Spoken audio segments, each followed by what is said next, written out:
team member Mario Mendoza comes out to the Ultra Race of Champions 2015 and takes a second place. Mario, congratulations. Thank you very much.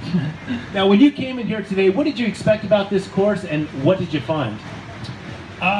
You know, I knew it would be a little bit more kind of a runnable course, and it was for the majority until we hit that Western States Trail. That was a hard section for me, but the runnable stuff, I think, the trails in Bend are a lot smoother, and I don't get a ton of like technical or really steep stuff, so I'm better on courses like this. Good. How about the heat today? Was that any part of an issue for you? Because it is warm today for September. Yeah, that was the toughest thing for sure. So I was feeling really good all the way through 50, and then just once it was like 90 something, I just was in a different level of pain. I got heat exhausted. It's just not this hot ever in Bend, you know, Oregon. It's just, we're in the mountains and it's always cooler in the mornings when I run. It's like 40, 50 degrees, and so this is kind of a shock to the system.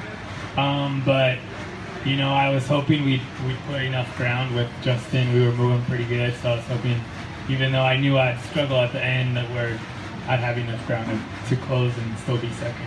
So let's talk a little bit about that. You ran with him for till what mile, and then what transpired there? So let's talk about some strategic piece of the race. When you're running with him, and all of a sudden something changed where he was first and you were second. Let's dig into that just a little bit. Yeah. I mean, we ran definitely like 3/4 of that race together, which is awesome. Which is like really good to have him as a friend and just company.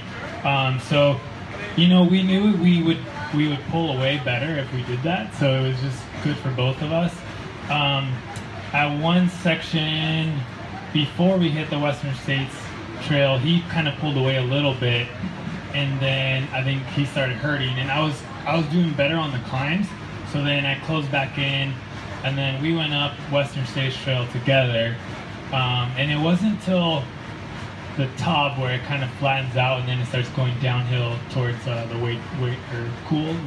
Yeah, that's where he started pulling away, and I honestly, like, at that point I knew how I was feeling, and I was like, I knew if I try to go, I would cramp and not be able to make it. So and I knew coming into it he was better prepared for the heat, so I was happy with holding on a second. So let me ask you, there's a certain point where you're running as friends and then running as competitors. Tell me a little bit about that as an elite athlete running up front. What happens between the switch from friends to competitor? I think it's just, we know, I mean, we're the same age, we're 29, and we knew like later stages in the race it was going to be fair game, you know, whoever felt better, that's who was going to win, and we knew it would help each other to run together because it just motivates you to keep the pace going and stuff. So I think it's just, I mean, I would have been mad if he wouldn't have pushed when he was feeling good. You know, he knows, and he knows, like, if I would have felt good, or if it was like, you know, a different type of course where I would have done better, he knows I would have gone for it too. You know, it's just I guess it's just known. So at the finish line, friends again, absolutely 100%? Oh, for sure, yeah, for sure. All right, well, congratulations, Mario Mendoza. Fantastic trail runner, Nike team athlete. We look forward to seeing more of you. Thank you very much, guys.